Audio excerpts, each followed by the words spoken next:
Hello friends, నేను మీ సంజయ్ నాయక్. గత 8 సంవత్సరాలుగా ఇదే రియల్ ఎస్టేట్ అనే ఒక ఫీల్డ్ని నమ్ముకొని, రియల్ ఎస్టేట్ని నా తల్లిలా భావించి, నా పనినే నా దైవంగా భావించి ఇదే ఇండస్ట్రీలో ఉన్నా కాబట్టి కొన్ని వందల ట్రాన్సాక్షన్ చేసి, కొన్ని వేల మందిని కస్టమర్లతో డీల్ చేసి, కొన్ని వేల మంది టీంని రిక్రూట్ చేసి వాళ్ళతో వర్క్ చేసిన ఎక్స్పీరియన్స్, ఒక అన్నలాగా, ఒక తమ్ముడిలాగా, ఒక ఫ్రెండ్ లాగా, ఒక వెల్ విషర్ లాగా చాలామందికి నాకు తెలిసిన నాలెడ్జ్ని చాలామందికి షేర్ చేయడంతో పాటు కొత్త కొత్త విషయాలు నేర్చుకుంటూ ఉన్నాను, నేర్చుకుంటూనే ఉంటాను. ఈరోజు ఎవరైనా సరే ఫస్ట్ టైం రియల్ ఎస్టేట్లో ఇన్వెస్ట్మెంట్ చేయాలి, రియల్ ఎస్టేట్లో ఇన్వెస్ట్మెంట్ చేసిన తర్వాత సేఫ్ ఉండాలి, సెక్యూర్ ఉండాలి, గ్యారంటీ రిటర్న్స్ రావాలి, ఆ లొకేషన్ మంచిదై ఉండాలి, అంటే అక్కడ అప్రిషియేషన్ రావడానికి స్కోప్ ఉంది, ఇక్కడ గ్రోత్ అవుతుంది, మనం కొన్నది రైట్ ప్రాజెక్టే, రైట్ ప్రోడక్టే, రైట్ లొకేషన్లోనే అని ఎలా తెలుసుకోవాలి, అండ్ రియల్ ఎస్టేట్లో ఎలాంటి మార్పులు వస్తున్నాయి గత కొద్ది రోజులుగా, రియల్ ఎస్టేట్లో మోసాలు ఏ విధంగా జరుగుతున్నాయి, దాని నుంచి మనం ఎట్లా బయటపడాలి, ప్రాపర్టీస్ కొనే ముందు ఏమేం జాగ్రత్తలు తీసుకోవాలి, ఇవన్నీ కూడా డీటెయిల్గా మనం ఈ వీడియోలో మాట్లాడదాం. వీడియో ఎండ్ వరకు చూడండి. ఫస్ట్ పాయింట్ నెంబర్ 1, రియల్ ఎస్టేట్లో అన్నిటికంటే important location. Location location location ఎక్కడైతే లొకేషన్ బాగుంటుందో అక్కడ అప్రిషియేషన్ ఎక్కువ రావడానికి స్కోప్ ఉంటుంది. అంటే ప్రైమ్ లొకేషన్, కనెక్టివిటీస్ మంచిగా ఉన్నాయా లేదా అన్నది చూడాలి. సో కనెక్టివిటీస్ బాగున్నాయంటే లైక్ మనకి ఎయిర్పోర్ట్ కావచ్చు, తర్వాత వచ్చేసి రోడ్వే కావచ్చు, తర్వాత రైల్వే కావచ్చు, సీపోర్ట్స్ లాంటివి కావచ్చు. ఇవి ఎక్కడ సైడ్ ఎక్కువ ఉన్నాయి? మన హైదరాబాద్లో సీపోర్ట్ లేదు కాబట్టి ఉన్న ఈ 3 కనెక్టివిటీస్ ఎక్కడ సైడ్ ఉన్నాయి అన్నది ఫస్ట్ చూసుకోవాలి. సెకండ్ వచ్చేసి ఏంటంటే డెవలపర్ రెప్యుటేషన్ తెలుసుకోవాలి. మనం ప్రాపర్టీ కొంటున్నాం కదా, డెవలపర్తో మనకేం సంబంధం లే అనుకోవద్దు. ఎందుకంటే కొనేటప్పుడు కంటే రీసేల్ చేసేటప్పుడు ఎక్కువ ఛాలెంజెస్ నేను చూసిన చాలామంది కస్టమర్లకి. ఎందుకంటే వెంచర్ వేసేటప్పుడు ఏంటంటే చక్ రంగ్ ఢంగ్ ఉంటుంది అది, కానీ ఆ ప్రాజెక్ట్ అయిపోయిన తర్వాత జెండాలన్నీ పీక్కొని వెళ్ళిపోతారు, ఎవరు కనిపించారు. 1 ఇయర్ తర్వాత 6 నెలల తర్వాత వెళ్ళి మనం అక్కడ చూస్తే అడవి ఉంటుంది, మొత్తం చుట్టూ చెట్లే ఉంటాయి, ఆ డ్రైనేజ్ పైపులు కనిపించవు, ఆ వాటర్ కనెక్షన్ కనిపించదు, ఆ స్తంభాలు ఉంటాయి కానీ కనిపించవు, చెట్లు ఇంత పెద్దగా ఉంటాయి, దాంట్లో మనం పోతే మనమే కన్ఫ్యూజ్ అయిపోతాం. అట్లా జరిగిపోతుంది. కాబట్టి డెవలపర్ రెప్యుటేషన్ అనేది చాలా ఇంపార్టెంట్. మనం కొన్న తర్వాత దాని మెయింటెనెన్స్ సంగతి ఏంది అన్నది తెలవాలి. ఇది చూసుకోవాలంటే ఫస్ట్ డెవలపర్ మంచిగా ఉండాలి. రైట్ ప్రాపర్టీ అంటే క్లియర్గా లిటిగేషన్ లేకుండా, ఎలాంటి ఇబ్బందులు లేకుండా ఇమ్మీడియట్గా తొందరగా రిజిస్ట్రేషన్ అయ్యేటట్టు ఉండాలి. చాలామంది ఇంకోటి ఏం చేస్తారంటే రిజిస్ట్రేషన్ మేము స్పాట్లో చేసిస్తామని బ్రోచర్ల మీద లంబా చూడ రాస్తారు, రియాలిటీలో పోతే 2 నెలలు 3 నెలలు కూడా టైం తీసుకుంటారు. కొన్ని సందర్భాల్లో కొన్ని ప్రాబ్లమ్స్ వల్ల డిలే అవుతుంది తప్ప ఎక్కువ శాతం ఏంటంటే మ్యాక్స్ వరస్ట్ కేసులో కూడా మీరు ఫస్ట్ టైం ఇన్వెస్టర్ అయితే చెప్తున్నా 3 నెలలు టైం పెట్టుకోండి. 3 నెలల లోపు మొత్తం పేమెంట్ కట్టుకొని రిజిస్ట్రేషన్ అయిపోయి డాక్యుమెంట్ మీ ఇంటికి వచ్చే విధంగా ప్లాన్ చేసుకోండి. అంతకన్నా ఎక్కువ టైం దయచేసి, కొత్తగా ఇన్వెస్ట్మెంట్ చేసేవాళ్ళు దయచేసి అంతకన్నా ఎక్కువ టైం వెయిట్ చేయకండి. అండ్ ఇంకొకటి ఏంటంటే ఎల్పి నంబర్ రాకముందు, రెరా నుంచి సర్టిఫికేట్ రాకముందు దయచేసి కొనకండి. ఆఫర్లు పెడుతున్నాం, డిస్కౌంట్లు ఇస్తున్నాం, మా దగ్గర కొంటే ఇప్పుడు ఈ బెనిఫిట్ వస్తుంది, ఆ గోల్డ్ వస్తుంది, ఆ సిల్వర్ వస్తుంది, ఆ బ్యాంకాక్ ట్రిప్ వస్తుంది, ఆ దుబాయ్ ట్రిప్ వస్తుంది, ఫ్రీగా దుబాయ్ తీసుకుపోతాము, ఇలాంటి ఆఫర్లు అన్నీ పెడతారు.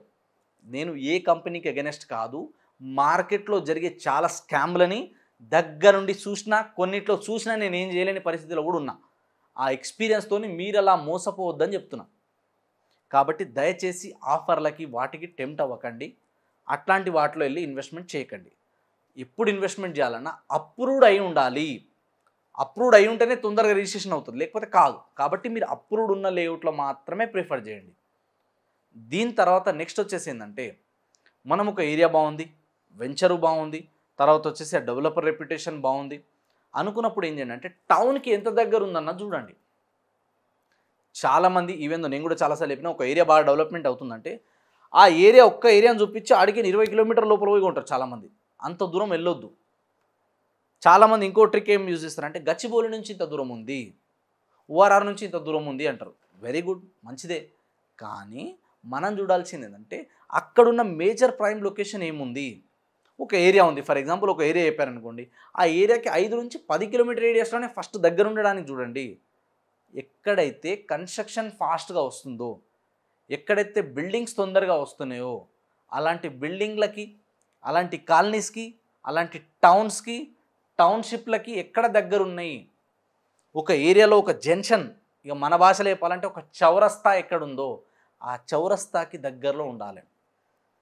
అండ్ ఇంకొక పాయింట్ నేను చాలాసార్లు చెప్పినా, మీకు బలంగా చెప్తున్నా, మరీ ముఖ్యంగా మీరు ఒక కొత్త ఇన్వెస్టర్ అయినప్పుడు మీ వెంచర్ ముందు నుంచి కనుక బస్సు వెళ్తుంది అంటే అది గ్యారంటీగా ఫాస్ట్గా అప్రిషియేషన్ అవుతుంది. కాబట్టి అలాంటి కనెక్టివిటీ ఉన్న ఏరియాని చూసుకోండి, అలాంటి ఏరియాలో మాత్రమే ఇన్వెస్ట్మెంట్ చేయండి. దీని తర్వాత ఇంకొకటి ఏంటంటే లింక్ డాక్యుమెంట్స్ అనేది చెక్ చేసుకోండి. లింక్ డాక్యుమెంట్స్లో చాలామంది మిస్సింగ్ ఉంటాయి. సో లింక్ డాక్యుమెంట్ ప్రాపర్గా ఉందా లేదా చూసుకోండి. ఈసీ డాక్యుమెంట్ చెక్ చేసుకోండి. Sale of agreement, memorandum of understanding ఇవన్నీ క్లియర్ ఉన్నాయా లేదా చూసుకోండి.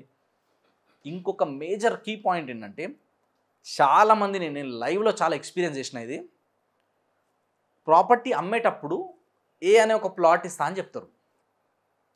మీరు మొత్తం పేమెంట్ అయ్యేసరికల్లా, లేదా పేమెంట్ అయిపోయిన తర్వాత 2 రోజులకో 3 రోజులకో, కొందరు వారానికో 10 రోజులకో మీకు ఒక డెడ్లైన్ ఇస్తారు. వాళ్ళు మీకు రిజిస్ట్రేషన్ చేసి ఇస్తామంటారు. ఆ ఎగ్జాక్ట్లీ రిజిస్ట్రేషన్కి 1 డే 2 డే బిఫోరు మీకు ఫోన్ వస్తుంది. సారీ సార్, చిన్న టెక్నికల్ ఇష్యూ వచ్చింది సార్, ఇక్కడ ఈ ప్లాట్ కాకుండా మీకు పక్క ప్లాట్ ఇవ్వాల్సి వస్తుంది సార్, ఇట్లాంటివన్నీ చెప్తుంటారు. ఇట్లా ఇగో ఇన్ని చూసిన నేను కొత్తగా రాలే, ఇలా ఫస్ట్ టైం వచ్చి మాట్లాడట్లే, మస్తు కేసులు చూసిన ఇట్లాంటివి. సో ఈ యొక్క జాగ్రత్తలు తీసుకోండి. ఒక ప్రాపర్టీలో మీకు ఒక ప్లాట్ ఇస్తానంటే అదే ప్లాట్ ఇవ్వాలి. ఏదన్నా ఒక టెక్నికల్ రీజన్ వచ్చిందంటే అది మీకు క్లియర్గా చెప్పగలగాలి. అండ్ అది కూడా మీకు కన్విన్స్ అయ్యేటట్టు, మీకు బెనిఫిట్ అయ్యేటట్టు మాత్రమే ఉండాలి. మీరు లాస్ అయిపోయి వాళ్ళు ప్రాఫిట్ అయ్యేటట్టు ఉండొద్దు. ఇది అందరికి నచ్చదు, కానీ ఒక బ్రదర్ లాగా నేను ఈ ఎక్స్పీరియన్స్ చేసి మీకు చెప్తున్నా, చాలా డేర్ చేసి చెప్తున్నా ఈ పాయింట్. కాబట్టి ఇదొకటి చూసుకోండి. ఫేసింగ్లలో చూసుకోండి. డైమెన్షన్ క్రాస్ ఉంటే దాని గురించి కొంచెం చూసుకోండి. అండ్ చెప్పిన డెవలప్మెంట్స్ అన్నీ ఎప్పటి వరకు చేస్తారో చూడండి. కొందరు ఏంటంటే బ్రోచర్లు, 3Dలు ఇంకా కొన్ని ఉంటాయి, అవి మనకి అవి చూపిస్తారనమాట, ఇట్లయితుంది అట్లయితుంది అట్లయితుంది ఇట్లయితుంది అని. నేను ఇప్పటికీ కొన్ని వందల వెంచర్లు తెలుసు నాకు ఈ రోజు కూడా. అవి అప్రూవల్ వచ్చి 3 ఏళ్ళు అయింది, కానీ దాంట్లో కనీసం బీటీ రోడ్ కూడా వెళ్ళరు. 3 సంవత్సరాలు అయింది, కనీసం ఒక్క పోల్ లేదు, ఒక వాటర్ ట్యాంక్ లేదు, ఏం లేదు. అట్లాంటివి కొన్ని వందల వెంచర్లు చూసిన నేను. కాబట్టి దయచేసి డెవలప్మెంట్స్ ఉన్నాయి తీసుకోండి. హిందీలో ఒక కహావత్ ఉంటుంది, జో దిక్తా హై వహీ బిక్తా హై అని.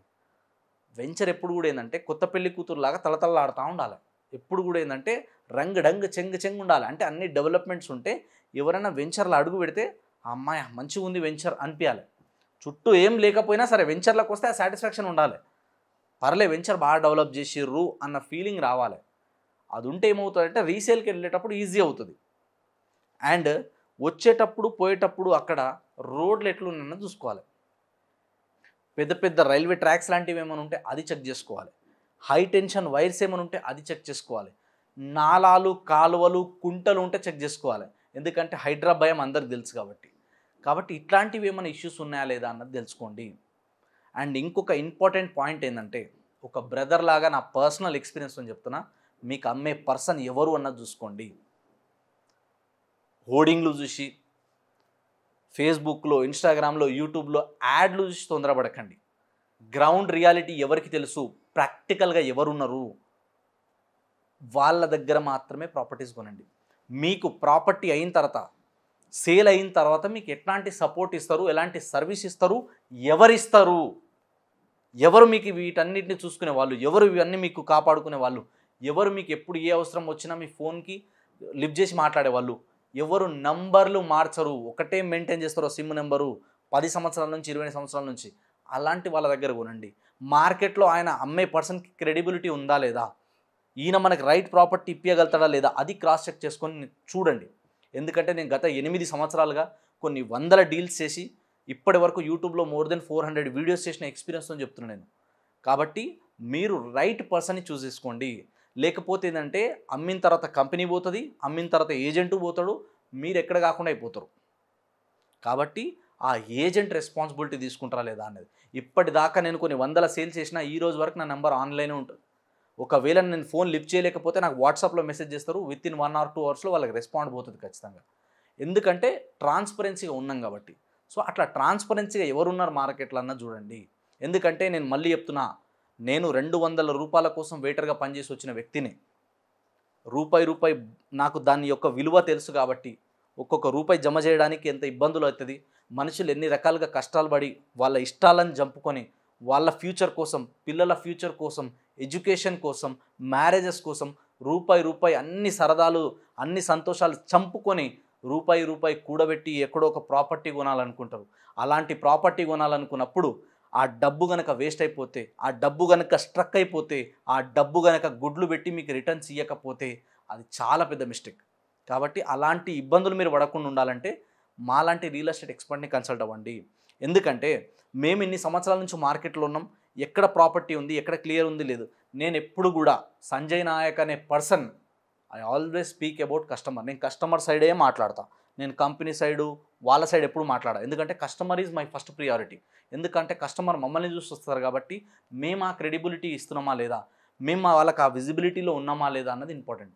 కాబట్టి మీరు మీకు ప్రాఫిట్ అయ్యే విధంగా, అదేవిధంగా కంపెనీకి కూడా, ఒక కంపెనీ నుంచి కూడా మనకు మంచి సర్వీస్ ఉంటే, మంచి కొలాబరేషన్ ఉంటే వాళ్ళు నెక్స్ట్ ప్రాజెక్ట్లో వెళ్ళి మనం ఇన్వెస్ట్మెంట్ చేస్తాం.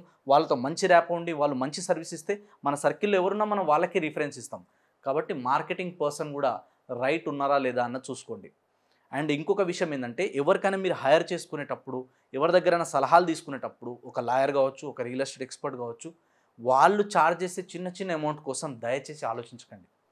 ఎందుకంటే మీరు ₹1,00,00,000, 2,00,00,000, కనీసం 50 లక్షలు, 10 లక్షలు, 20 లక్షలు ఎంతో పెడుతున్నారంటే ఎన్నో సంవత్సరాలు మీరు కష్టపడి దాచుకున్న డబ్బుని సేవ్ అవ్వడానికి ఓ 10,000, 20,000 ఎంతో కొంత వాళ్ళ ఫీజు ఏవైతే ఉంటాయో ఆ ఫీజు ఇవ్వడానికి ఆలోచించకండి.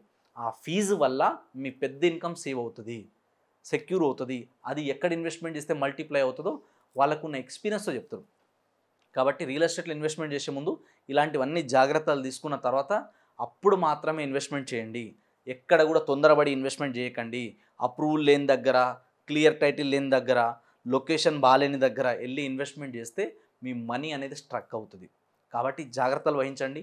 సో ఇది ఏం చెప్పినా కూడా నాకున్న ఎక్స్పీరియన్స్ మాత్రమే చెప్పడం జరిగింది. నేను కొన్ని సంవత్సరాల నుంచి రియల్ ఎస్టేట్లో ఉన్నా కాబట్టి, రియల్ ఎస్టేట్లో మీరు ఇన్వెస్ట్మెంట్ చేయాలనుకున్నప్పుడు, మీకు రియల్ ఎస్టేట్ గ్రోత్ స్ట్రాటజీస్ తెలుసుకోవాలనుకుంటే ఒక బ్రదర్ లాగా నేను మీకు ఎప్పుడు అందుబాటులో ఉంటా. ఫుల్ డీటెయిల్స్ కోసం 9502682042 అనే నంబర్ కాల్ చేయండి. Thank you so much. This is Sanjay signing off.